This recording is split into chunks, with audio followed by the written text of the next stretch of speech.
All right, Rob Sanderson. Hey, what is going on? I'm glad to have you at Outdoor Action Network. What's going on, man? Jay, we're happy to be here. I just appreciate all the support that you guys have provided SWEL, and looking forward to this interview. I am baffled by SWEL in the fact that there's nothing like it. There's zero like it. Yeah, we're surfing in Kansas City, man. How? Well, it takes a little bit of a road trip or maybe a flight, but you know what? A couple 100 miles is not insurmountable for sure. So do you go down to Florida to the Gulf? Yeah, I mean, it depends on the trip. So we've got Gulf trips. We've got East Coast, West Coast. Man, I've gone to Costa Rica, Dominican Republic, Mexico, man, you name it. Wherever there's waves, that's where we're going. Where's the biggest great white sharks? That's what I'm trying to figure out. I don't know, but hopefully nowhere near my surfboard. Man, that's all I think about. I mean, I think that's all I've seen, the horror stories of surfing. But I think in the Gulf, I think you're fine. Well, yes and no, because they've got bulls and they've got tigers. Ooh. And here's the best thing I can say is, if you're going to get bit by something, why not be a shark, man? What a story. Yeah, I mean, is it as I don't know if it's going to be is it as painful? I don't know. I've heard that it's not. I heard that it's like a real, just a nice. I don't know. I think we probably ought to get somebody in here that's been bit before, but I can't speak to it. All I know is that, I respect their environment. I try to stay on top of my board and out of the water as much as I can, especially when I see them. So when you're here in Kansas City, you go to like a lake or something like that. It's like, do you just do wakeboarding or wake surfing? Is that I haven't tried that. One of our surf coaches, Mike, actually does that wake surfing. I've been towed behind a boat before on my board, but as far as like the wake surfboards, I haven't tried that yet. So most of my surfing has actually been in the ocean. Oh man, where's your favorite spot to surf? My favorite spot that I've ever surfed has got to be Tamarindo, Costa Rica. Oh, man, that sounds exotic. That sounds super exotic. Well, I mean, it's not exactly easy to get to, but the thing about Costa Rica is you've got beautiful beaches, and in the backdrop, you got even more beautiful mountains, and just it's serene, peaceful, and it's just all day surf, man. So you're just hitting tubes and then go eat a fresh papaya. Yeah, there you go. Yeah, exactly. That sounds fantastic. So how'd you land on this? So, I've been a first responder now coming up on 20 years. I've been surfing even longer than that. And throughout my life, really, I've used the ocean as kind of a refuge to kind of dump my bucket, re-energize, reinvigorate, and decompress. It's something about that healing property of the water and being out on the ocean. So, obviously, moving up to Kansas City 14 years ago, I've been making quarterly surf trips at least. Yeah. And, the only thing worse than not being able to go surfing is being able to go surfing, but not having anybody to go with. Oh, like eating by yourself. Yeah, exactly. Yeah. Or going to see a movie or whatever. Yeah. So what I started doing is just teaching my buddies, like, hey, you want to go surfing? I'll show you. So I started teaching guys how to surf and taking them out to the water, and I saw that decompression like firsthand in them, and the same thing that I was getting. And one day it just kind of clicked for me. I was like, maybe we can start something where we can take some of these guys out there that need this, and cover the cost for them and sponsor a guided surf trip. So. Me and a couple of buddies that surf from Kansas City decided, hey, let's pull our resources, put our heads together, and we came up with SWEL. Surf waves, enjoy life. Dude, that's so sick, though. Like, just to think of, so I skateboarded growing up. Yeah.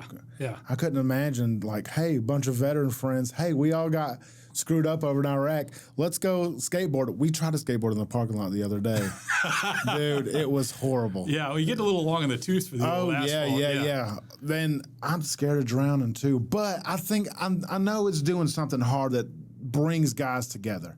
And surfboarding seems so hard, like just looking at it from the outside in.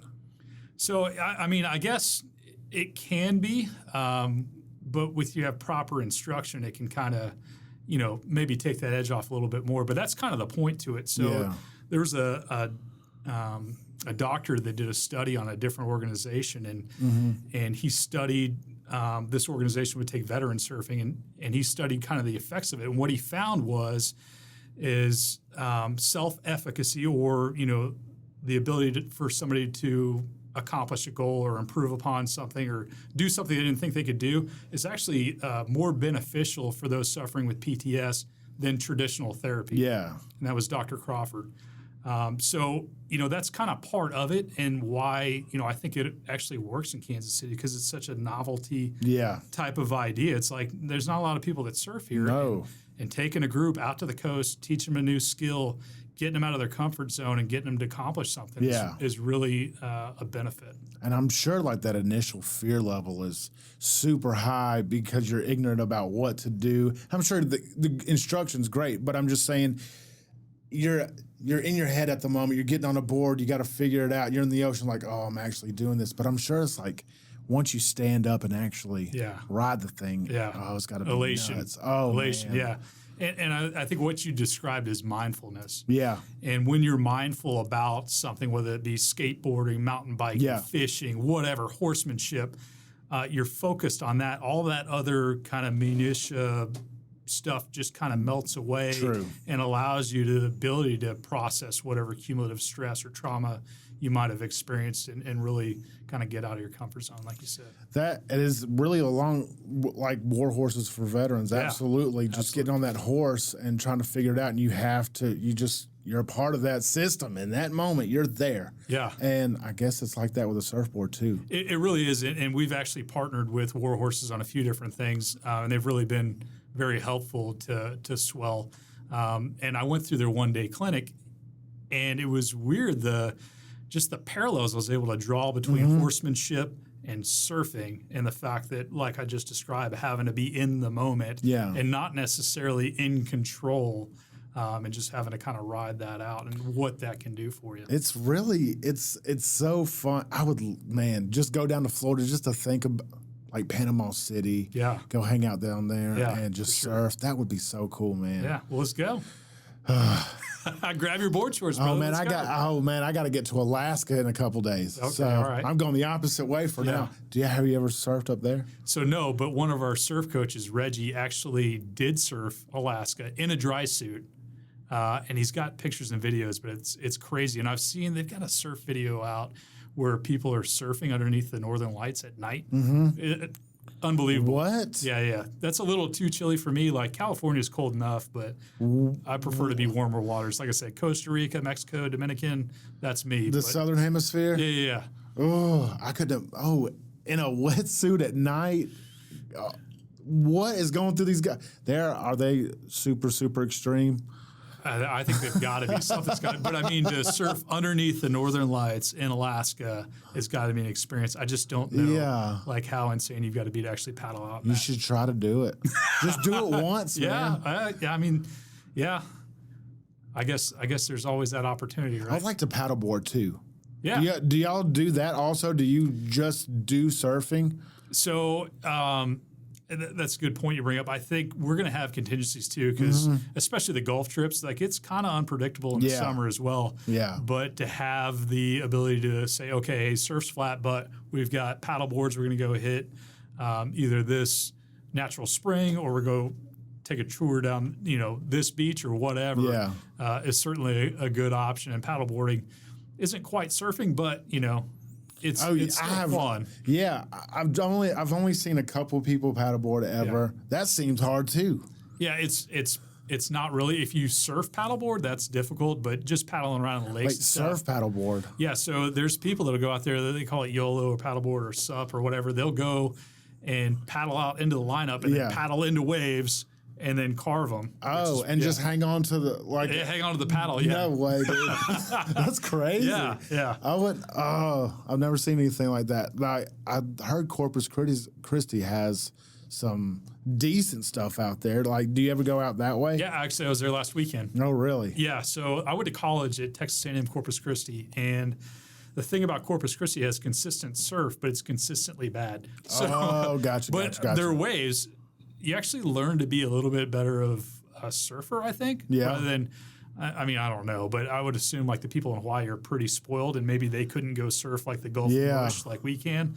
So yeah, I was out there last weekend, man. It was like anywhere from waist to shoulder to head high waves, and they're breaking about 150, 200 yards offshore. You know, chocolate milk water, but who cares? Didn't see any sharks, but saw some dolphins, which is cool. Yeah. And it's, you know, it's just a fun, interesting environment to go out there because you can drive on the beach. You can drive 100 miles down the beach on the National Seashore and paddle out to where there's nobody out there. Oh, wow. Nothing around. Yeah. I've yet to be out there before. One thing I would love to do, I would like to go see like the big surf competitions in Hawaii. Yeah. What is the big one? So I think the one that everybody probably looks at is like the pipeline, the Masters pipeline. That's it. Yeah. Pipeline. Yeah. And I want to say that's in December. I know the North Shore goes off in the wintertime, so I think that's December. So is it super cold in December in Hawaii? No, I mean it's just hanging out by itself. It's always awesome in Hawaii, yeah. And I think what you were saying, these guys in Hawaii, they're at such a level, they have to have that extreme to actually do stuff like these big pipes and stuff, and to go down to. Yeah, the beautiful thing about Hawaii is there's every type of wave. There's the beginner wave, there's a longboard wave, there's a shortboard wave, there's the monster pipeline wave. So you can basically pick and choose what wave you want to go ride for the day, and as long as you stay out of the locals' way, you're pretty much okay. That would be sick if we can get SWEL out just for SWEL to go out and do all the waves of Hawaii. 100%. Yeah, I don't know about pipeline. I think I'm getting a little bit old for that, but I like to go look at it. Nothing else. Oh yeah. How tall do those get? I mean, they can get pretty rowdy, man. I mean, what's rowdy? You're talking double, triple overhead, you know, thick lip, and it's breaking on a reef. So it's You're speaking Spanish high. To me, bro. Okay, so like head high, like 6 foot wave. Okay. In Hawaii, I think they actually judge waves. So if you say like it's 6 foot, that means like 6 foot overhead. Yeah. So, and not all the waves are like that, but like pipeline for sure. And it's breaking off of a reef, and the water's probably only like knee, waist, shoulder high. So it's like if you go over the falls, man, you're gonna take some coral to the face for sure. Oh my no. I like Finding Nemo, but I ain't trying to get close to it. Jeez. I love it though. Like, so what about like diving and stuff like that? Would you ever get into that? Man, I'm claustrophobic. Are you? I think I'd be down for some snorkeling, but when it comes to like, you know, the SCBA, scuba, all that, like, I don't know that I'd be down for that. And it's like, if I'm diving, like, why am I not surfing? It's like guys ask like, hey, do you fish? And it's like, well, I don't have a problem with fishing, but if I'm on the water, man, I want to be surfing.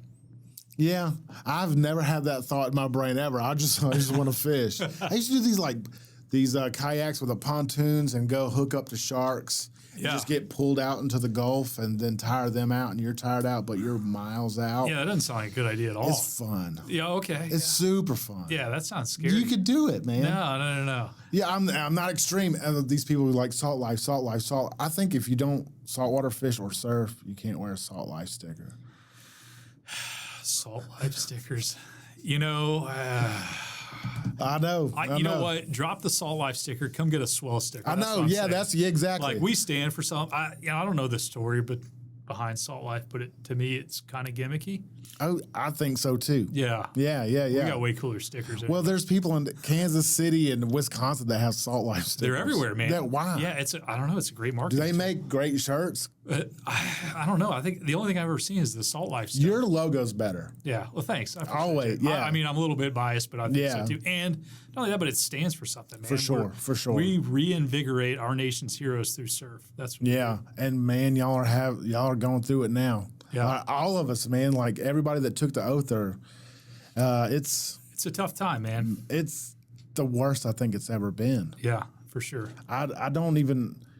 You see so much. I'm so far removed from it. I was never a police officer, and I'm so far removed from the Army now, and that's my only lane of observation is veterans. Yeah. For the police officer, I've been on one with my friend Kristen here in Kansas City, and I went on one ride along. Yeah. We didn't do nothing, and it scared the shit out of me. Well, so here's the thing that people don't realize is like police officer and veteran are really not that different. And not only that, oh gosh, I wish I thought about bringing the numbers, but I would guesstimate that probably 40% of the police officers that I work with are veterans or still serving. Yeah. Yeah.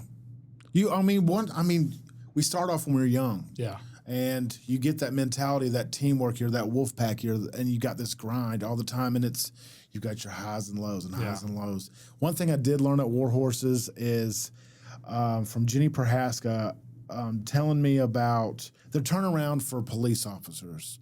And you need 78 or 72 hours or maybe a week to calm down from a traumatic experience, to chill out. Well, cops go boom, boom, boom, boom, boom. It's every day. They don't turn off. And they call it hypervigilance. Yeah. Yeah. And you did it for 20 years? Yeah, I'm not at 20 quite yet. I'm right at about 18. Well, still, that's long as hell. Yeah, yeah. So, I mean, really for me, the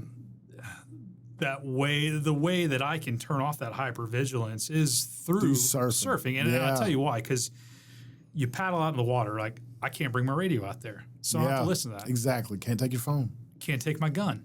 Touche. I don't have to look over my shoulder now. I'm mindful of dorsal fins. Yeah. You know, I'm not looking left or right constantly, or looking, who's walking in the door, or who's coming up behind me. Yeah. I'm focused on the task at hand. The swell that's coming in. Yeah, brother. Yeah, sure. Paddle out, push, get up and go. Yep. And there's something to be said for just being able to shed all of that and break out of that cycle of, like you said, hypervigilance that really is reinvigorating. Yeah, it is, and it's nice for God. I love things that work, and I think in our brains we have to hit a certain level of extreme, I guess, to kind of come down. Like, to me, surfing's extreme. To me. Skiing is extreme. To me, downhill mountain biking is extreme. Yeah. And there's a lot of these groups that do this, boxing, MMA, anything like that. And it really works. It turns you off. Like, it turns that brain off, and you focus on one thing, and it just calms you down. Plus, I bet you get a workout doing that. Surfing. Yeah, absolutely. Yeah. Yeah. And I mean, it's a tangible, what's the term I'm looking for? Where the skill depreciates over time. What is that? Oh man, what is that? Something's killed. Oh. God, I hope you edit this out. No, it's fine. No, it's fine.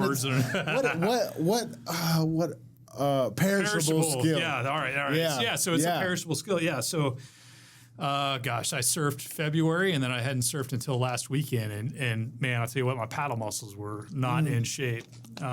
So getting out there and getting after it felt good. But the release of those endorphins has something to do with it too. I mean, it's same reason that people want to stay physically fit, to kind of keep up with that and be able to break out some of that garbage that I got to tell you, COVID saved my ass, man.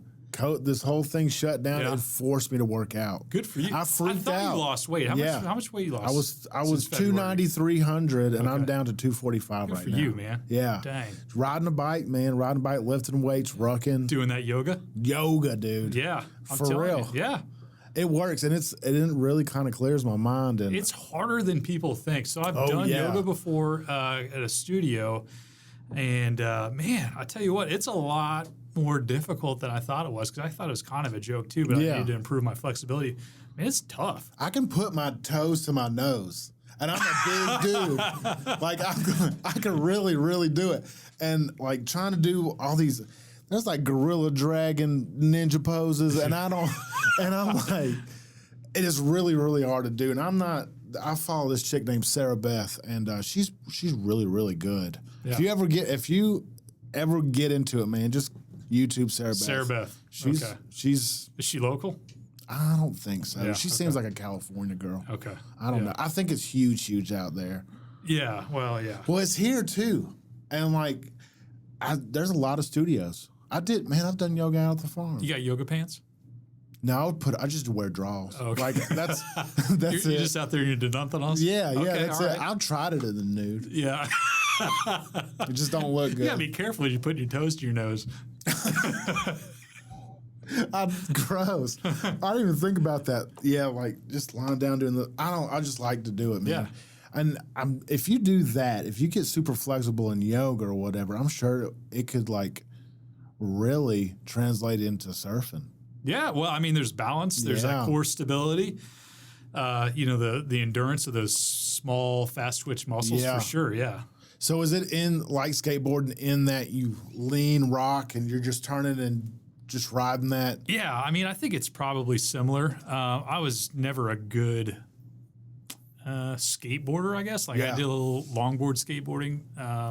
I was mostly that's more like surfing. Yeah, where you got a little bit of rock. I was never. I don't know, man. So I grew up. I didn't grow up, but I spent time in California in the early '90s. Yeah, and rollerblading. Ooh, fruit boots. Yeah. So I was one of those cats. I was like. So I look back at it now. I'm like, oh, I should have skateboarded. I was a Mississippi kid skating in dirt. Yeah. It's horrible. Pedal, Mississippi. Ooh. God bless you. Man. So where do you call home? Where's home? Man, I was a Navy brat growing up, so I've never lived in any house for longer than 5 years. Really? Yeah. Oh, man. So I've lived in Florida, Hawaii, California, Virginia, Texas, Alabama, Mississippi, and now Kansas. So what's worse, Alabama or Mississippi? I got to go with Mississippi. I know, because there's no waves. At least Alabama's got like Dolphin Island and Orange it does. Beach. I forgot about that. Yeah, it's pretty out there. Mississippi Gulf is brackish because all the barrier islands. Once you get past Mobile, though, and you get into Floribama, man. You been to Floribama? Yeah. I used to live in Panama City before I moved up here. Okay. And that Emerald Coast is pretty. It is. Yeah, I like it. The surf's not awesome, but it'll go off every I've once never in a seen while. anything, but I don't know. If a storm's coming in, I'm sure it's crazy. Yeah. Do you ever do that? Yeah.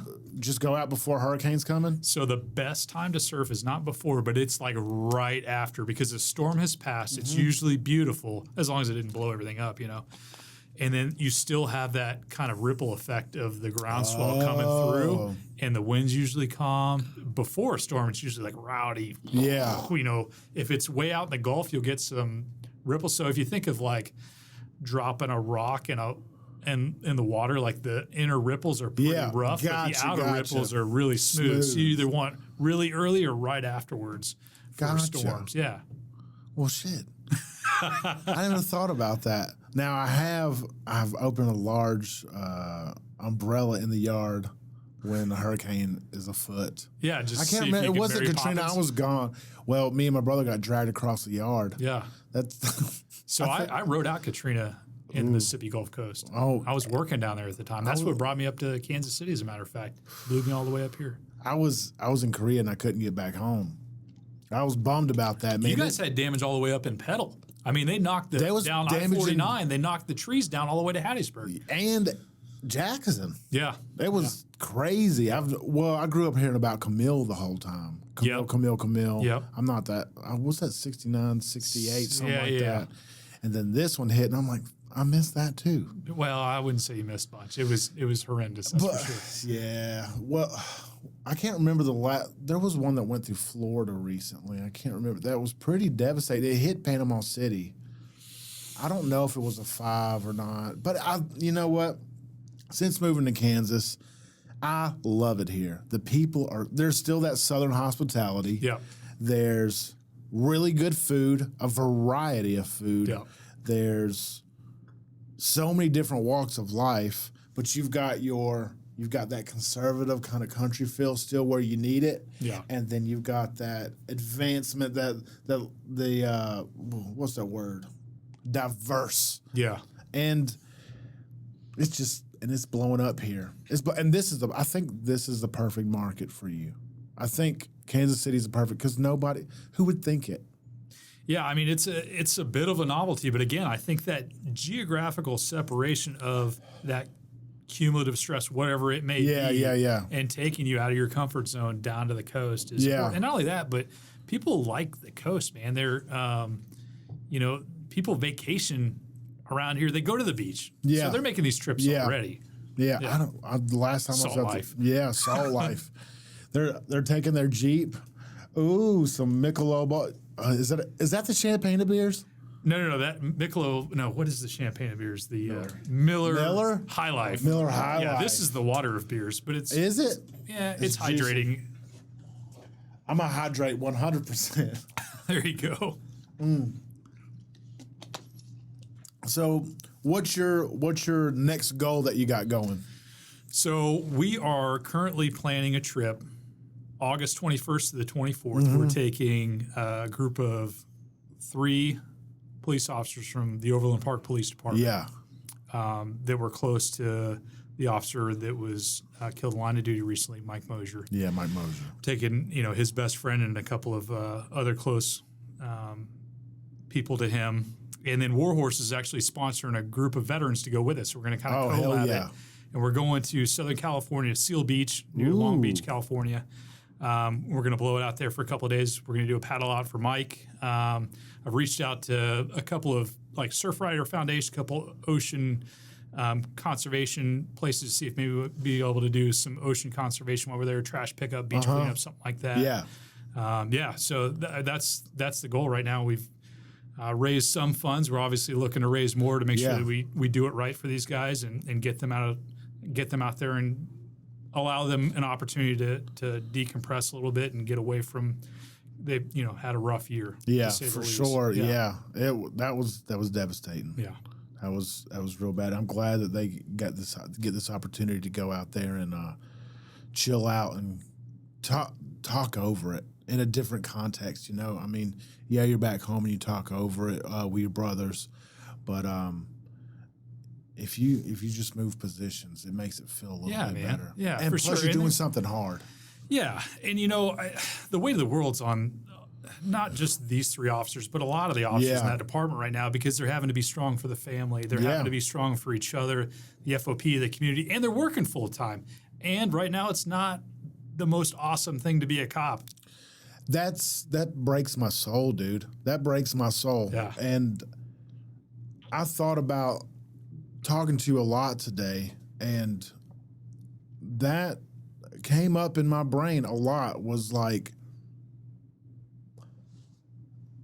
are the forces leaving? Is everything getting to everybody? Yeah, man. I mean, so it has a strong effect on the morale.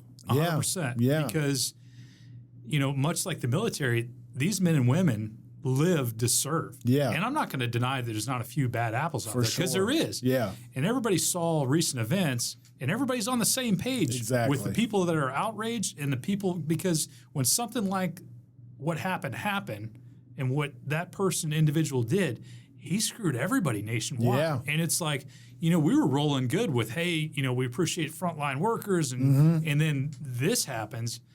It turned upside down instantly. It's heartbreaking too, because I have no control over what that dude did. I have no control over it.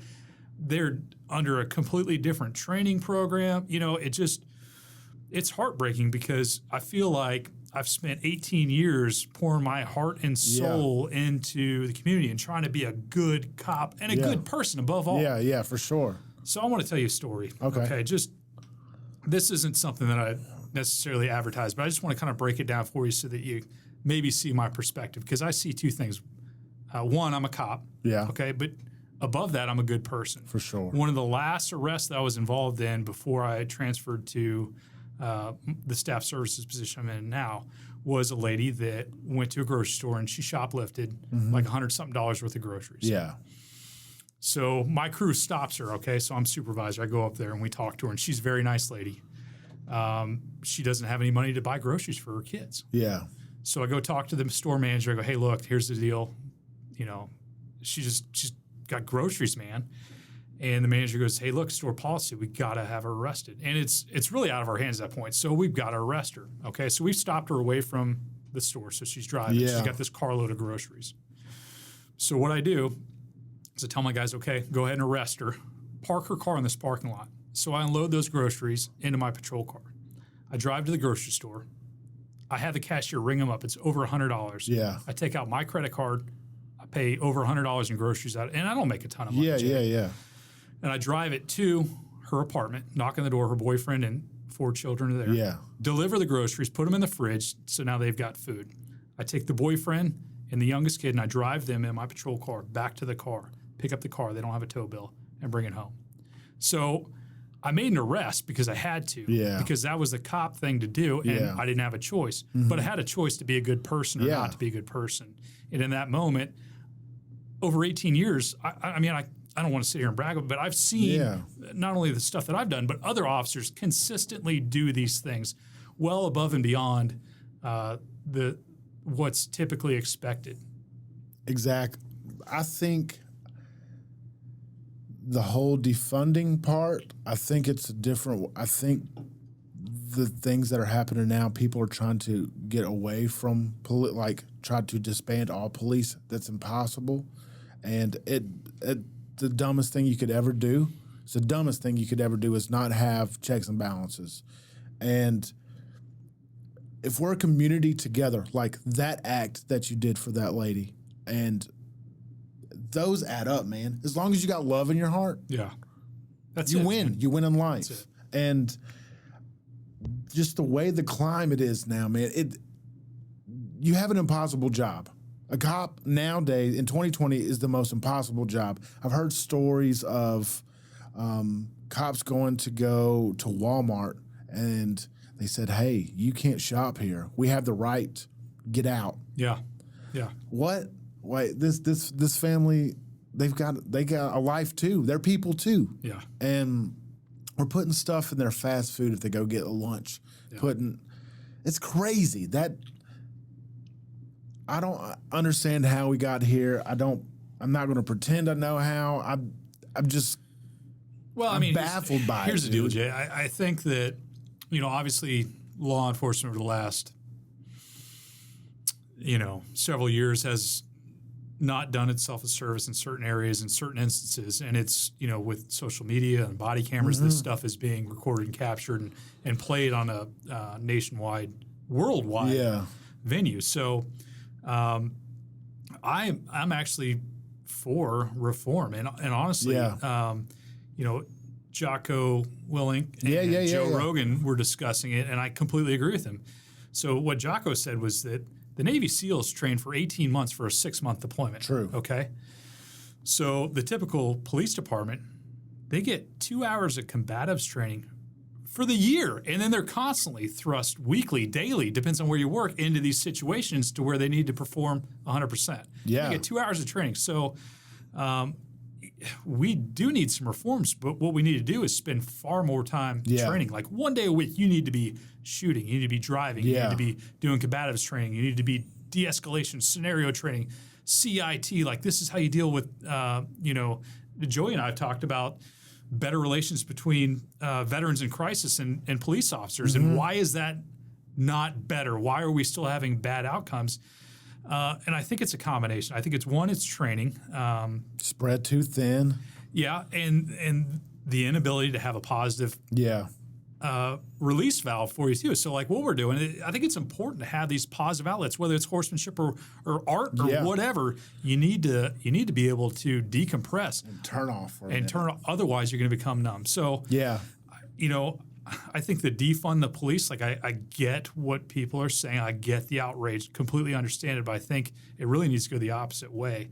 And, we're compensated pretty well here in the Kansas City area, but where I was in Mississippi, man, you didn't make a whole lot of money. And guess what? You get what you pay for. There's guys that are putting their lives out on the line out in the rural areas of Mississippi and Alabama for like $8 an hour. Yeah. $8 an hour. And it's and down there is a different culture too. It's a good old boy system.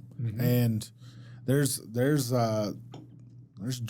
you get drug stopped all the time. You got the DUI stops. Yeah, I mean they don't even want to move. They can't even put gas in the car sometimes. Yeah. Like it's bad, man. And so I did hear something about the things that are asked of police now. The things that are asked of them is just there's so much piled on, so much more and more and more and more and more. Like traffic stops. There should be like a section for that, or I don't know. I don't know how the dynamics of a police unit works, but one cop has there's so many different things that they have to do during the day or the week or whatever, and you just can't really catch up. It's what it seems like. Yeah, I mean, you got to be kind of a jack of all trades, but I think the most important thing that you need to be is a good person and have common sense. And be a problem solver. And have integrity. If you got those things intact, man, this job's rewarding. You get to serve the community, and having those small interactions like we talked about, like one at a time. They build up, and that's how we're going to get back to having positive relationships amongst the community. I agree. It's going to be a long road, and you know, it is, and I anything I can do to help, like this stuff right here, having conversations about it to let people hear about it, and it's your turnoff switch, your program. That's your turnoff. That's the turnoff switch, man. And going surfing is to get away from this. Get away from all this crap. And be around your brothers and sisters and just I do want to say this. I would say that there's a very strong support amongst, I believe, the majority of people in America and especially my community. And we're very fortunate, especially where I work. If you were to do whatever search to figure out where I work, I would say that, you know, our community, I'm spoiled rotten, and those small acts of kindness, similar to what I told you the story with the groceries, I feel like other people have reached out and done similar things for me and my community to make me feel supported. So people like yourselves, you know, we do feel the love, but I think we equally feel the anger and outrage. Well, y'all are under the microscope right now, man. You really are. And it's unfortunate. It sucks, man. It's just everybody that's taken the oath, it seems like down the line, it's just maybe coming down the line, somebody's going to get the hammer. And it's just like, why? A lot of these people just really don't understand what we put ourselves through just to be civil, like civil service. Like, of course I was a dumb kid, and 9/11 was my saving grace, and it got me out of Mississippi. And I thought about being a cop. I just never went through with it. You've been good, man. You're a good dude. You know how to talk to people. Oh, no, I don't know, man. That scares me because I feel like now I love to talk, and I'm very extrovert, and I just like having fun. But I think I would just get mad all the time if I was a cop. If just somebody was just a dick to me all the time, every time I pulled them over and they were a dick, it would just wear on me.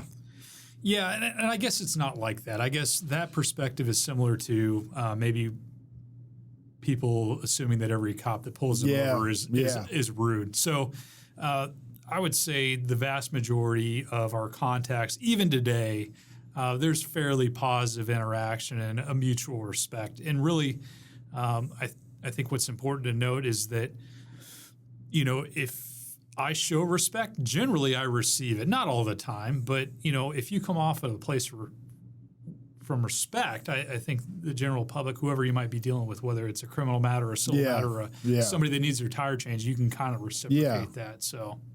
Well, it's the golden rule, man. Yeah, for sure. And if you guys do not know what the golden rule is, you need to open a book. Like, really, it's do unto others as you'd have them do unto you. Just be nice. Don't be a dick to a complete stranger, folks. Yeah. It's 100%, man. And I think hopefully most cops realize that people are pissed at the uniform and what it stands for. Yeah. Not everybody, but there's a group that's pissed, man. Yeah. And they, you know, to a certain degree, they have a right to be pissed. And you know, if we can avoid internalizing that, the better off you're going to be. So, you know, I joined right after 9/11. Yeah. And it was cool to be the cops. Oh, yeah. Yeah, and it was for several years. The last few years, it has not been. There was patriotism back then, man. Absolutely. It really was. Sure. 20 years ago. Gee, was that 20 years ago? 19. Yeah, it'll be 19 this September. I'm getting old, dude. I'm only 34. All right. Yeah, I mean, I'm still in my prime, I think. For sure. I don't think you've hit it yet, brother. I know. Really? Is it the 40s your prime? I don't know. I'm not there yet. You're not close. I'm getting close. The 30s are pretty sweet, though. Yeah. I like them. The wheels are falling off. That's how I approach 40. Yeah. I don't know, that bicycle, man, it's making my knees juicy. All right. Yeah. I'm feeling it. I'm like, my mom told I've me. got a mountain bike, man. Do you? Yeah. We should, Thick Boy Bike Club. Okay. Yeah. Thick Boy Bike Club? Yeah. Brendan Schaub came up with that, man. Okay. All right. And I love riding, dude. I love riding. Yeah. It's fun. I'm not the best at it. No, I'm not good at either. I'm not too proud to walk over an obstacle. Dude, out at the farm, that's where I've been riding everywhere, and it's all hills. It's all holler at me, hills. man. I want to go do with it. you. Yeah. Yeah, for sure. I see some of the pictures you post online. And it's just so peaceful because you're in the woods. Oh, yeah. Yeah, I'm meditating and shit. Yeah, I know. And getting ticks on me. It's tick season. You got to get you some bug spray, brother. Oh, I try, man. I'm surprised they would even attract to Mississippi blood, to be honest with you. Dude, they are, man, because I got that sweet. Yeah. Man, it's got some. I drank so much sweet tea growing up. I guess it just stuck. Yeah, that McAllister's tea. Oh my god. What do you know about that? Dude? I do like making gumbo. So when you're not like watching what you eat, you got to pig the fuck out. What do you like to eat? Dude, have you tried Minsky's barbecue pizza? No.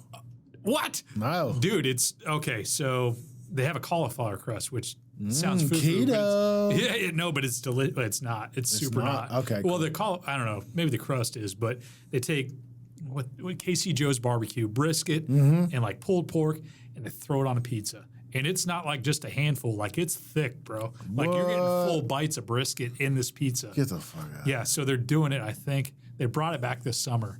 So they've got a special, I think, I don't know, advertise for Minsky's. Hey, hit me up, Minsky's. Yeah, no doubt. We need a sponsorship. Right. 25% off, I think, this weekend. Hey, Adriana, we're going to go get some barbecue fucking cauliflower pizza. It is legit. You can get regular crust or whatever, but I like the cauliflower because it's thinner and I don't feel like a complete. Are you a thin crust guy or a thick crust guy? If I'm pigging out thick. Oh, yeah, I like that thick too. Yeah, but then I feel like, crap after. I don't drink soda anymore, and I want it. I think about Coke floats all the time. Have you tried like the flavored waters? Like I had one today, and it sucks. It does, but it'll take that zing. Gives you the carbonation. It gives you. That's how I quit. Yeah, it gives you that. I mean, a Coke float. Oh yeah, man, I miss that kind of shit. Or just like ice cream. Yeah, I miss it. Yeah, I don't. Or Bloomin' Onion. Oh. You ever been to Big Biscuit? Oh yeah. They got those. It's like fried steak. I think they take like a flank steak, cut it up, deep fry it, and you just dip it in gravy. Yeah, that's good for you. I love it. Try the Shack out, brother. Have you had the Shack? No. Yeah, hell yeah. Yeah. It's good. I got a roll out of that place. Yeah, that's really good. I don't know the best taco spot is the taco truck in Olathe. They're little street tacos. I heard that. Eric that works at the farm, he'll take you. Yeah. Best ever. Have you tried Taco Republic? No. Okay. Is that the best ever? They're pretty legit, and they got a really cool spot there. Like I think it's like 47th and Mission. No, I don't know. It's up there like Westwood, KCK. Yeah. And then right across the street, once you get enough tacos, go to Gus's Fried Chicken, and they got spicy fried chicken like Southern style. That's what I need. They're based out of Tennessee. Oh, so they know what they're doing. Yeah, 100%. And it's like a hole in the wall, like probably about the size of this room. You go in there, order through the hole in the wall, get your bag of grease, and go, man. Delicious. Gus's Fried Chicken. Gus's Fried. I want to say they're out of Memphis, maybe, but they've got a spot up here. I trust them. If you're in the sweet tea belt. Yep. Sweet tea belt. Yeah. Gus's Fried Chicken, man. Check it out. I'm doing Change your life. Luffy's Fish. It's right here on Main Street. Little fish fry? Fish fry. They're good, dude. Yeah. Catfish, Okay. real good. It's Southern. It's really Southern. All right. And taste it. I didn't know that. We just started hanging out more. Dude, I know the spots. Yeah. Ramen. I'm a ramen head. To the day. Ramen. This is my most favorite food in the whole wide world. If I could eat it every day. But not the crap in the package, like legit ramen. No, legit ramen. Yeah. Like I lived in Korea for a little while. Okay, there you go. And I'm a chopstick master. And I'm just sitting there, dude. If I could eat ramen for every meal, I would. Yeah. Like real ramen. Okay. Yeah, this You like whisker chicken? whisker chicken. It's cat. I had dog in Korea. I had bulgogi, and they lied to me. So I went out with my friends, and they're like, "There's bulgogi and bulgogi, Okay. and bulgogi's beef, bulgogi's dog." And I'm like, I'll get the bulgogi. So I eat it. How is it? Fucking delicious. No. It's so good. I had seconds. I didn't know. Rob, thank you for coming in. Yeah. It's been a great. Hey, y'all, go check Rob out. Go check SWEL out. And the SWEL mission, right, on Facebook. Where else we can find you? So we're at the SWEL on Facebook. Yeah. Our Instagram is # the SWEL mission. And then you also go to theswel.org, and that's SWEL, Surf Waves Enjoy Life. Only one L in SWEL. One L. Don't forget it. Yeah, come check out our gear. 100% of whatever you purchase from our shop goes directly to the mission. I don't take a dime from it. Hell yeah. Perfect. Brother. Thanks, brother. Thank you. All right. You have a good one. Yes, sir.